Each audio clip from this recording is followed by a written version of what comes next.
Sometimes I wonder if I disappear into this forest one day. Would anyone even notice?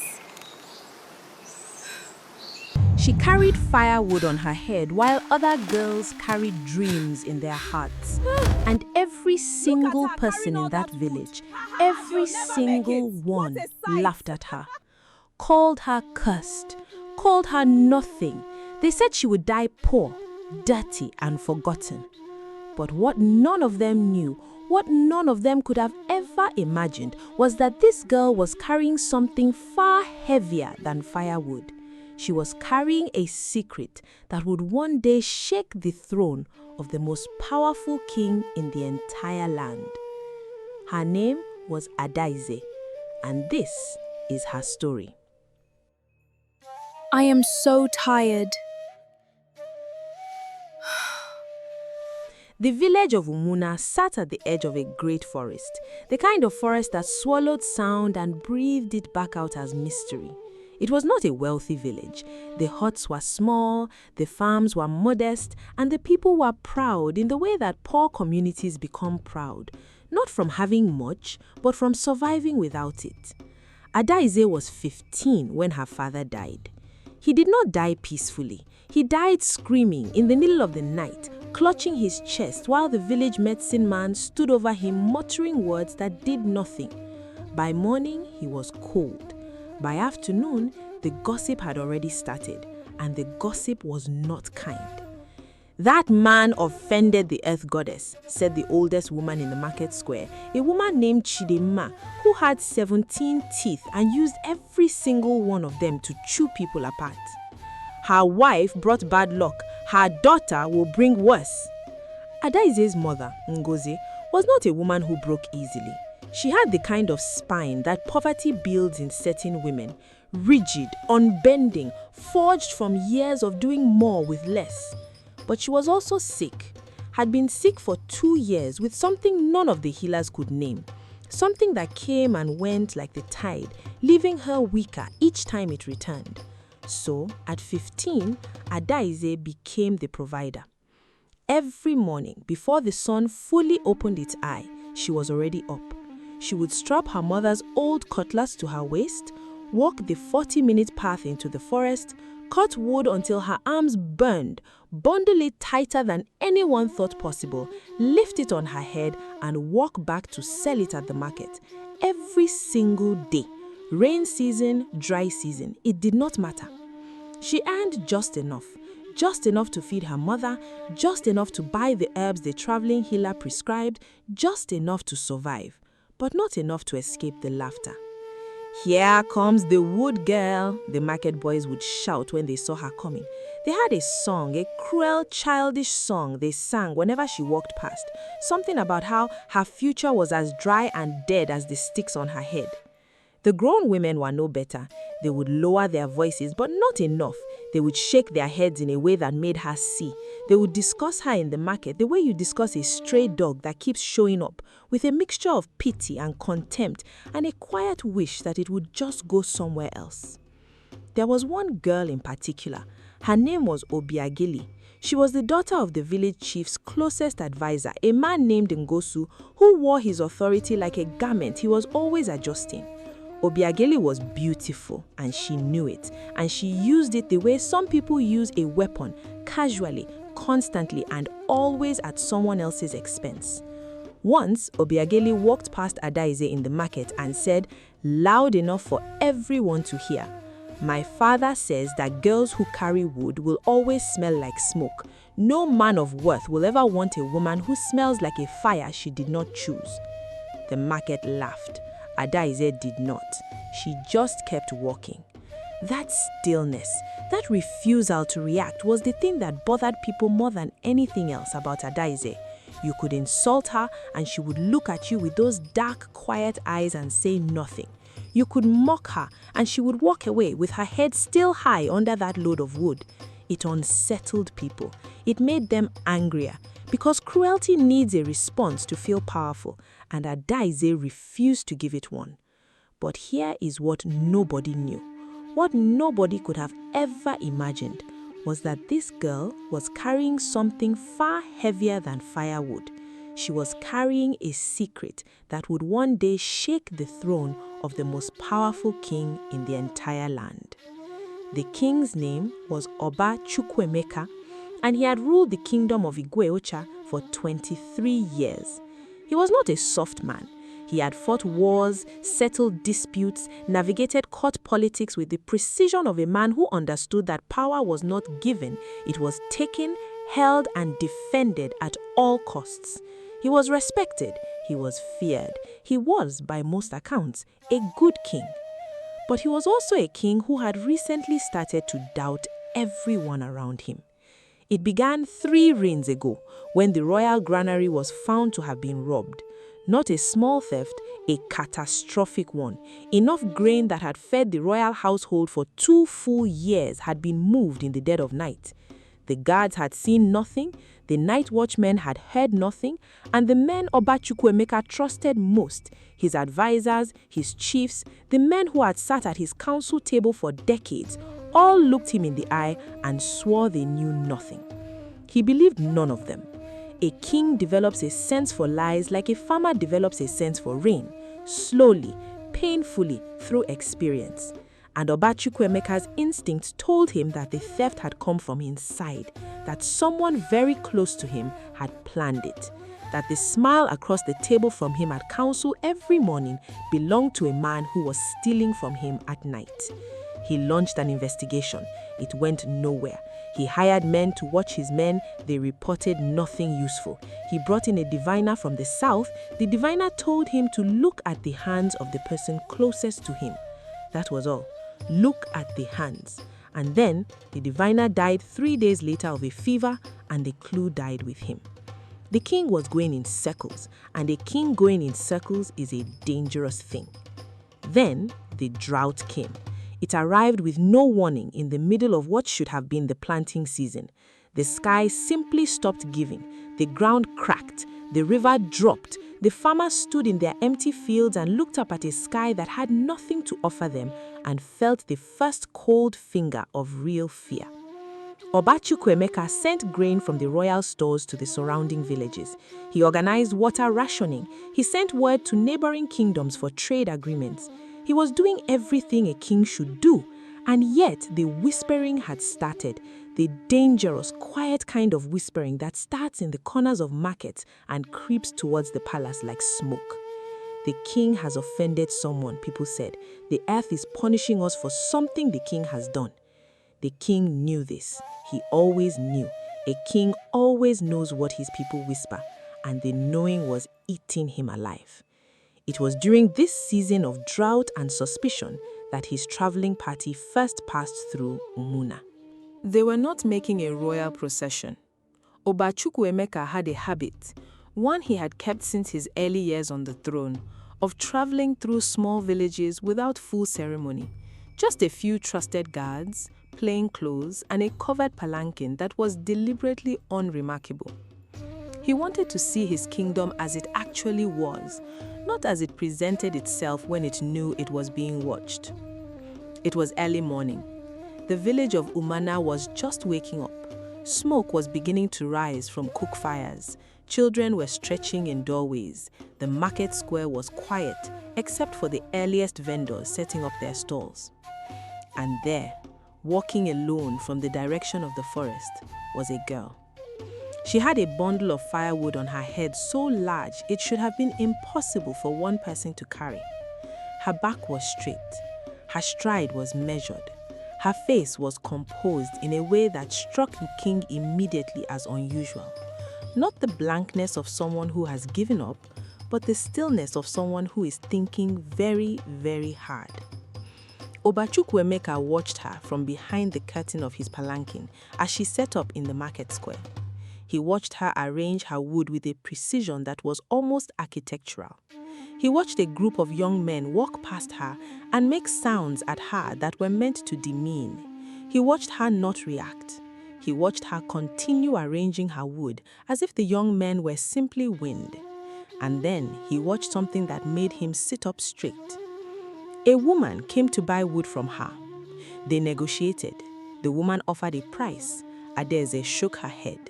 The woman offered a slightly higher price. Adaeze shook her head again and pointed at something. The king could not see what from his distance. The woman looked at what she was pointing at. The woman's face changed. She reached into her wrapper and paid a price that was clearly higher than she had intended to pay. The king was quiet for a long moment.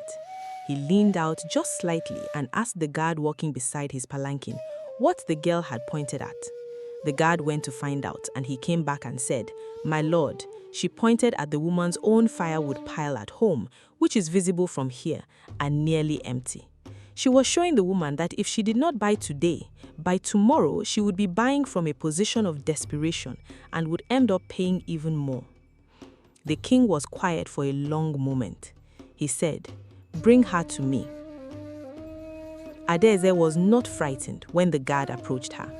This was the first thing that struck the king about her when she was brought to stand before his palanquin. Fear is almost universal response to unexpected authority. Adaeze looked at the covered palanquin, at the guard standing around it, and her face did what it always did. It became very still and very careful. "Are you the firewood seller?" the voice from inside the palanquin asked. "I am, my lord." "How old are you?" 15 seasons, my lord." "How long have you been doing this work?" "Since my father died, 3 rains ago." There was a pause. Then, "Tell me something true about this village that no one would tell a stranger." Another girl might have been confused by the question. Another girl might have answered with something safe. Adaeze paused for exactly 3 seconds and then said, "The village chief's advisor, Nwosu, has been skimming grain from the village storage for 2 years. Everyone knows, but no one will say it because his daughter is engaged to the son of the man who controls the water rights." The silence that followed was absolute. The king's guard captain moved his hand toward his sword automatically, not because he had been ordered to, but because he was trained to react to anything that destabilized the atmosphere. Obachukwuemeka raised 2 fingers, and the captain stilled. "How do you know this?" the king asked. "Because I watch," Adaeze said simply. "I am in the market every day. I move through this village when it is half asleep, and I come back when it is fully awake. I see the grain bags that should go into storage being loaded onto a different cart. I see whose animals are fed better than they should be. I see whose children have oil on their skin when there is supposed to be a shortage. I am a nobody. Nobody hides things from a nobody." Another pause. Then a sound that was difficult to describe, something between a breath and a laugh. "What is your name?" "Adaeze, my lord." "Adaeze," he said her name the way you say a word you've just learned and want to commit to memory. "Adaeze, come to Igweocha. I have need of someone who watches." Now, before we go any further, I need you to understand something. Because this is the point in the story where everyone expects it to become simple. Where the poor girl goes to the palace, charms the king, and lives happily ever after. That is not what happened. What happened was far more complicated, far more dangerous, and far more real than any simple version of this story would have you believe. If you haven't already, drop a subscribe right now, because what happens next in this story is going to change completely what you think you understood about every character you've met so far. Adaeze arrived in Igweocha 2 weeks later with her mother and nothing else. The king had sent men to collect her and to provide for her mother's medical care, a gesture that when it reached Umunna caused a silence so complete you could have heard a palm tree think. Obiageli heard, Chidema heard, the market boys heard. And the thing about cruelty is that it has a very specific face when it discovers it backed the wrong horse. That face is called panic, dressed up as indifference. She probably lied to him, Obiageli was heard to say. She is a manipulative girl. She has always been manipulative. This from a girl who sang songs about smoke. But in the palace, Adaeze's arrival caused a different kind of reaction. The courtiers were not welcoming. The senior advisors looked at this girl from the bush, this roughened palms firewood carrier with no family name worth speaking, and made immediate calculations. She was a threat. Not because they knew what she was capable of, because they didn't know. And unknown things in a palace are always threats. The king gave her a role with no official title. She was to be present at market assessments, at trade negotiations, at village tribute reviews. She was to observe, she was to report to him privately through a system of sealed notes, anything she noticed that seemed wrong. She was, in other words, his eyes, and she was extraordinary at it. Within a month, she had identified 3 separate instances of tribute being misreported. Within 2 months, she had traced a pattern in the palace food accounts that pointed clearly to someone buying private goods on the royal treasury. Within 3 months, she had put together piece by piece, without anyone telling her anything directly, a picture of the grain theft that had been haunting the king for 3 years. She presented it to him on a single piece of bark cloth, written in charcoal, the diagram so precise and the evidence so carefully constructed that the king stared at it for a long time without speaking. The man at the center of the diagram was his most senior advisor, a man named Ikechukwu, who had served the throne for 27 years, who had helped negotiate the treaties that had made Igwelcha prosperous, who smiled at the king every morning with the warmth of a man who loved him like a brother. "Are you certain?" the king asked. "No," Adaeze said, and he blinked at her unexpected honesty. "I am certain of the pattern. I am certain of what the numbers show. I am certain that 3 different witnesses I have spoken to separately, without telling any of them about the others, have each named the same cart route on the same nights, but I have not seen the man himself doing it. You asked for what I know. I am telling you what I know, and I am telling you what I do not know. What you do with it is your decision." The king looked at her for a long time. "Every other person who has ever brought me information," he said slowly, "has told me they were certain. They were never certain. They just wanted to seem useful." "Being useful and seeming useful are not the same thing," Adaeze said. He almost smiled. Almost. The trap they set for Ikechukwu was elegant in the way that traps built on truth are always elegant. Adaeze suggested it. The king refined it. They announced quietly through a carefully managed channel of information, one that they knew would reach Ikechukwu through his network of informants, that a new grain shipment of exceptional value would be arriving at the southern storage house on a specific night with minimal guard as a test of the new lock system. It was not a test of any lock system. It was a test of a man. Ikechukwu took the bait. His people were caught in the act. The evidence that followed, the records, the routes, the hidden storage location that had been operating for years was overwhelming. And when Ikechukwu was brought before the king in chains, and he looked across the throne room and saw Adaeze standing to the right of the king's seat, perfectly still, perfectly composed, the color drained from his face in a way that told everyone in that room everything they needed to know. "You," he said, not to the king, to her. She said nothing. She did what she had always done. She watched. What came after the fall of Ikechukwu was not triumph. What came after was something harder. Because Ikechukwu had allies. And those allies, frightened now and cornered, began to push back. Rumors started moving through the palace like poison in water. You couldn't see it, but you could feel the taste change. She was a witch, some said. She had used dark medicine to make the king blind to the truth and see only what she wanted him to see. She had manipulated him. She was dangerous.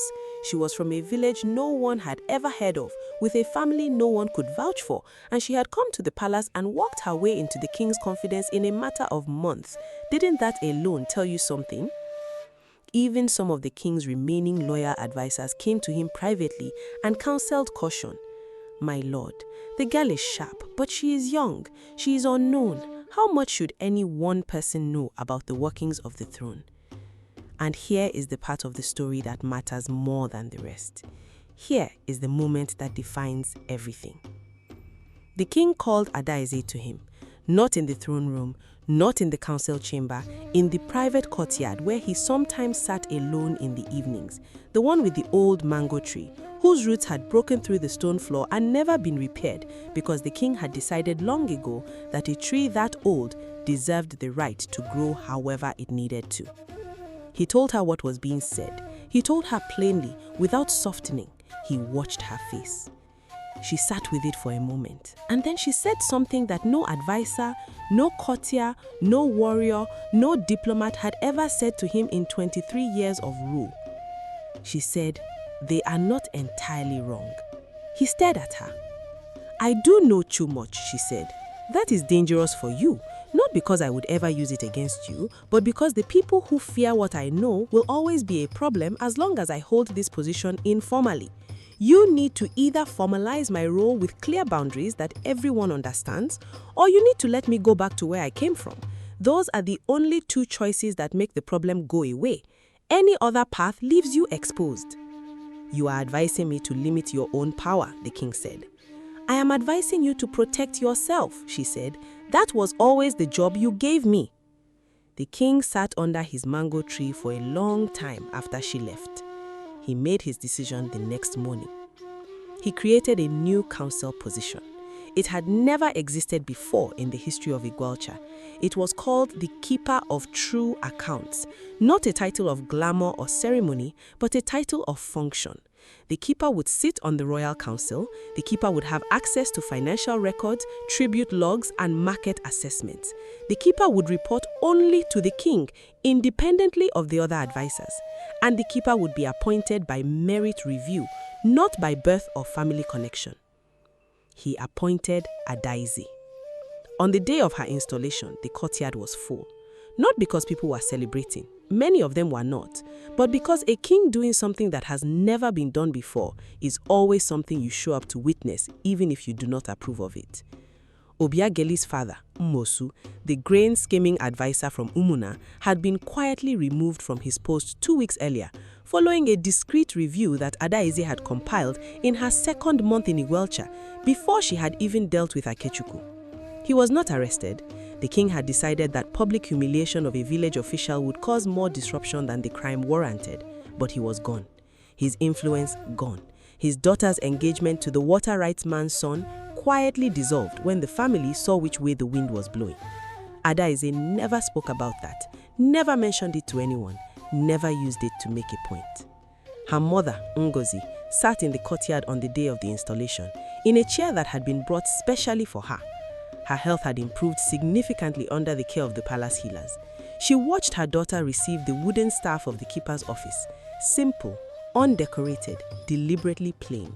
And she did not cry because Ngozi was not a woman who cried easily, but she pressed her hand against her chest in a way that her daughter saw from across the courtyard. And Adaeze, for just a fraction of a second, for just the smallest break in that composed, watchful face that had carried her through every insult and every season of hunger and every morning with wood on her head, smiled. Years passed, many years.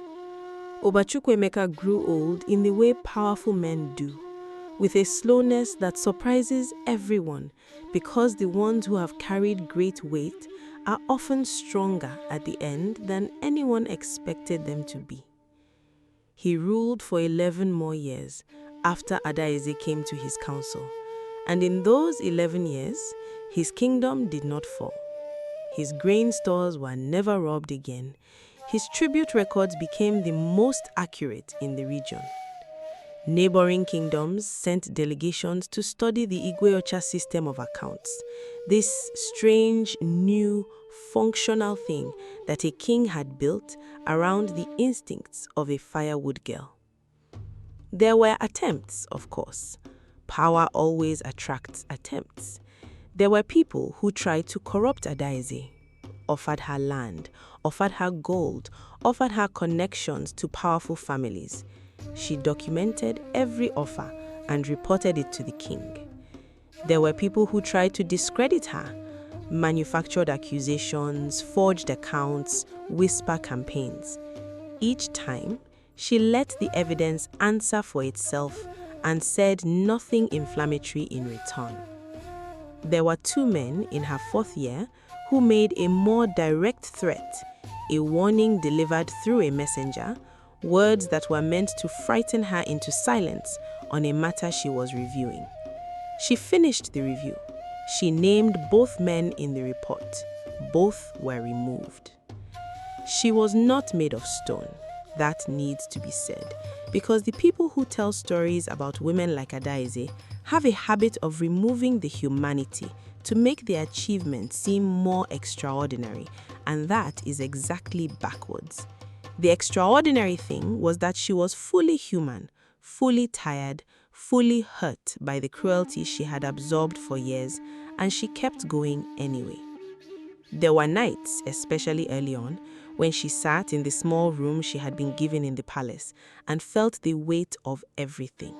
The grief of her father, the fear for her mother, the exhaustion of always being on guard, always being watched, even as she watched others. She cried sometimes, into cloth, in the dark, quietly. And then she slept, and then she got up, and then she went back to work. The last conversation she had with Oba Chukwuemeka, the last real conversation before his health declined to the point where he could no longer hold counsel, took place under the old mango tree with the broken roots. He had requested she come there, which was unusual.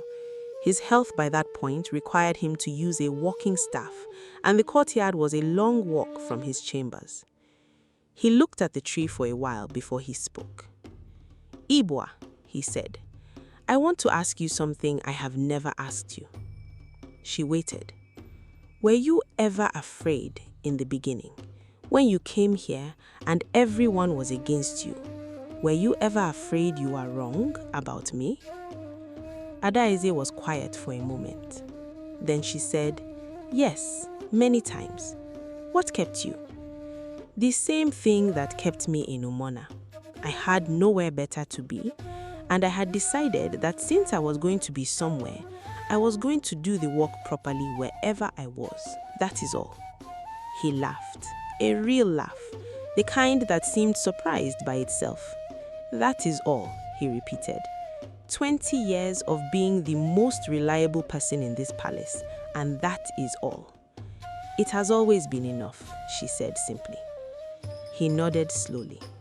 Then he said, almost to himself, "They called you the Firewood girl." "They did. Fools." He said it without anger, just a plain, settled fact.